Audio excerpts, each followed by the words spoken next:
Alright, what is up? This is SLOplays, and I am back at it again with some more Dragon Ball Z Budokai Tenkaichi 4 speculation and info here on the channel. I want to talk about the entire character roster. What characters can we expect? What characters can we not expect?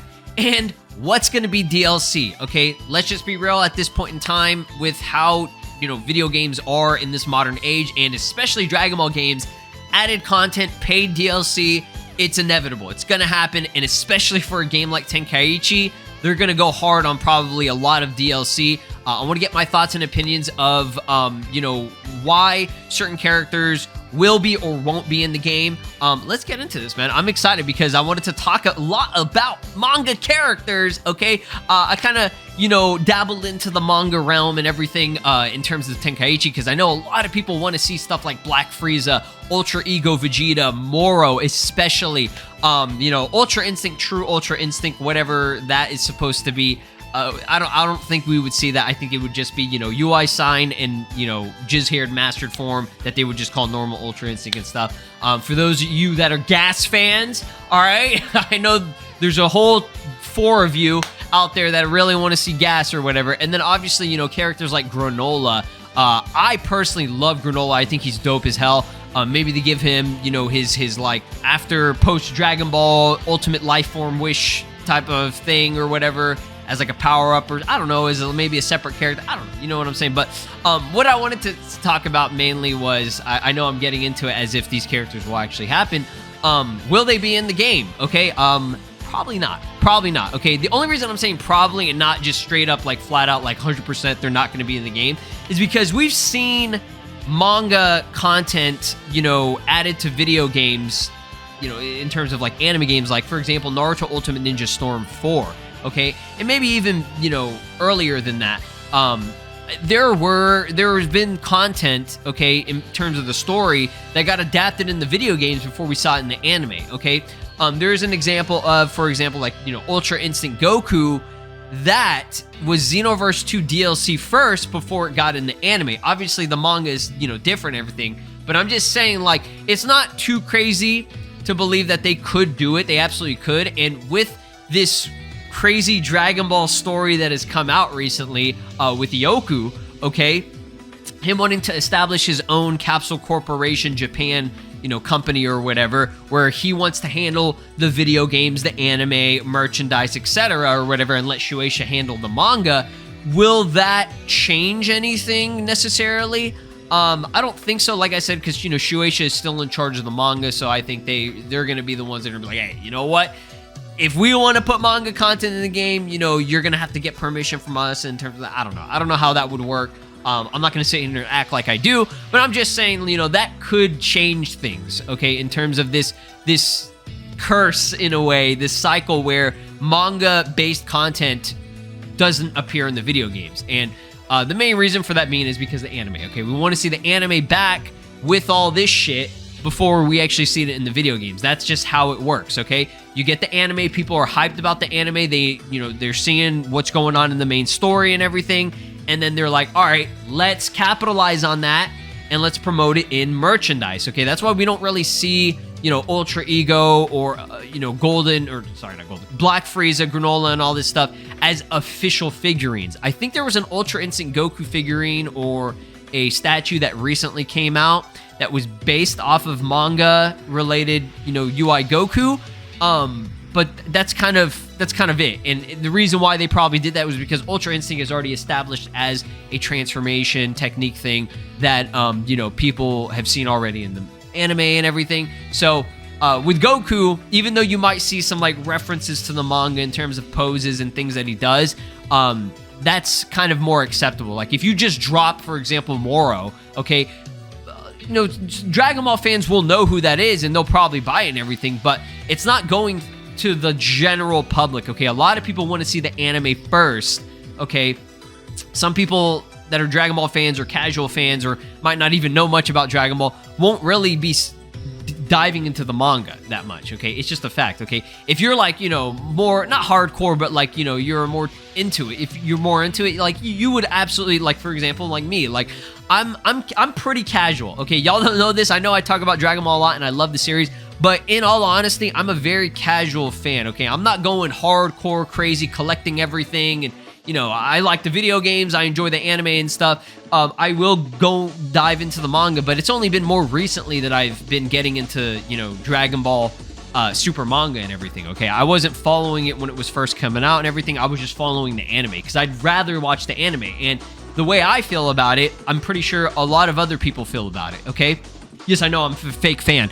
But yeah, don't really expect manga content. If it happens, awesome. I think that'd be amazing. I would love to see Ultra Ego Vegeta as a playable character in that game. That would be sick. But if anything, we could see that as potentially DLC if by that time, again, I can't predict the future. I have no idea what's going to happen in the future, okay?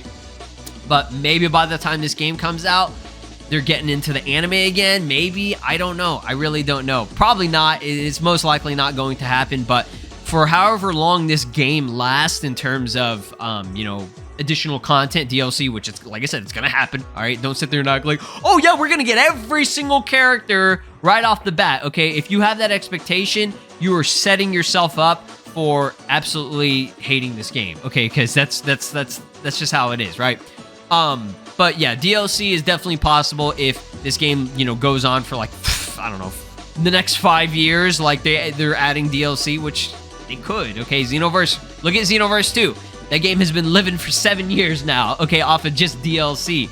You know, that's insane. Okay, the game came out in 2016, and they've just been pushing for DLC since 2016. Is that crazy? Like, late 2016, they were already making DLC. The first DLC pack came out for that game. So, let's get into some more little things in terms of manga content, okay? So, Dragon Ball Heroes, for example, which is a video game, okay, they have adapted some manga material. It's very little stuff, and it's stuff like this, where Goku's using the Hakai, okay? We never saw Goku use the Hakai ever unless you were looking at the manga and you saw him use it against Fusion Zamasu, okay? During the Future Trunks saga. That's an actual thing. This is a thing that he did.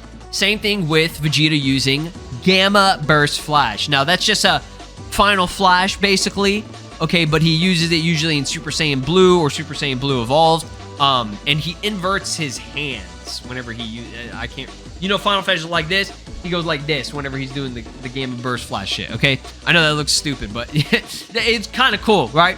So, just to show you guys, this is how it be, right? It's basically Final Flash, but he just inverts it, and it's obviously powered up like crazy, right? It's the Super Saiyan Blue version of Final Flash. Now, Dragon Ball Xenoverse 2 made a version of this. Obviously, it's not exactly the same. He doesn't invert his hands, but it's for Super Saiyan God called Prominence Flash, okay? So that's just the Super Saiyan God variation of it. As you guys know, you know, Goku, he uses a technique like that.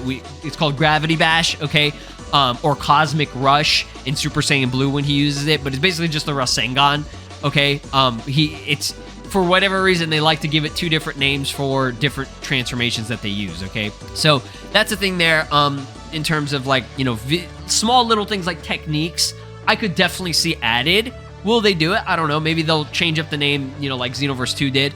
But another example is Dragon Ball Z Kakarot. They did something I did not expect at all.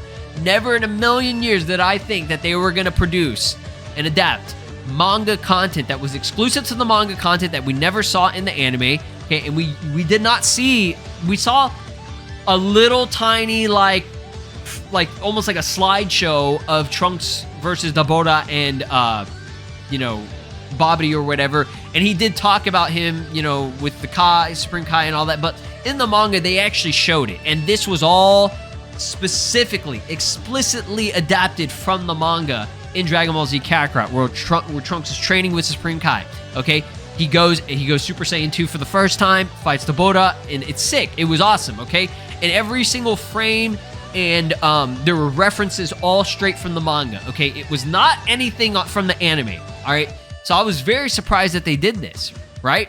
So it's not crazy to believe that Tenkaichi could be the first game, okay? Dragon Ball is always full of surprises, but that could be the first game that finally says, all right, fuck it.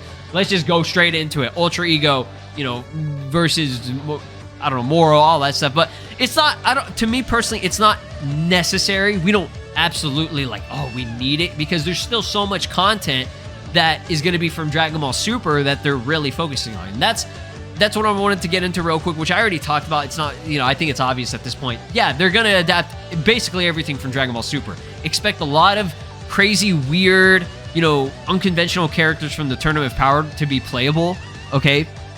Like Kakunza, Rosie, Ganos or Ganos or whatever the fuck his name was, Bergamo and all that stuff. Like, absolutely expect them to be playable characters. Maybe even some other characters like, Botamo and Magetta, whatever, those guys from Universe 6. Like, yeah, I could definitely see that as a possibility in terms of, playable characters for that game, okay? If it was in the anime, this Tenkaichi is going to be that game that finally adapts and focuses more on Dragon Ball Super, okay? Not just, let's retell Dragon Ball Z 500 times. Like, we've had a million Dragon Ball Z games that we've seen these characters a million times and everything.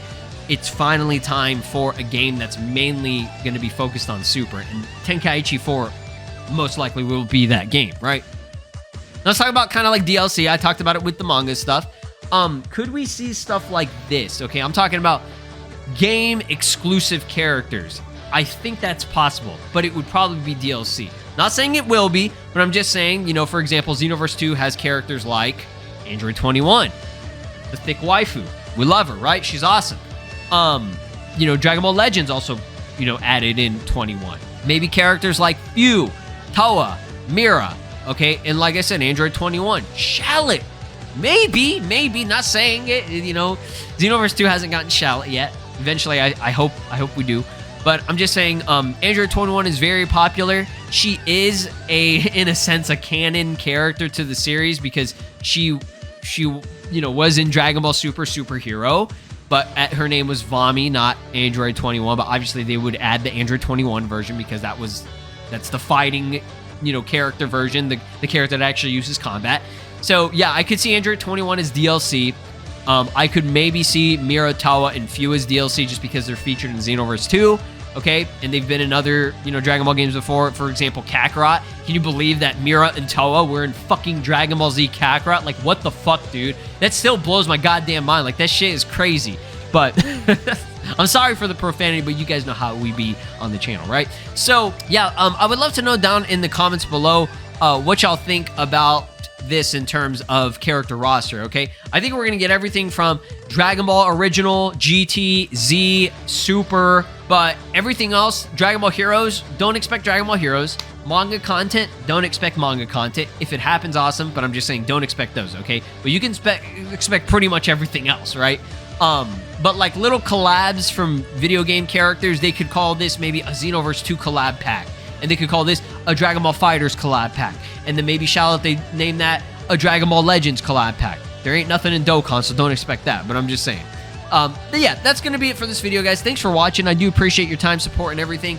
Like I said, comment down below what you would want to see, what you expect, what you don't expect. And I'll see you guys next time. Peace! This is Broly, and you are watching SLOplays. Make sure to subscribe, or else I'll destroy your entire planet!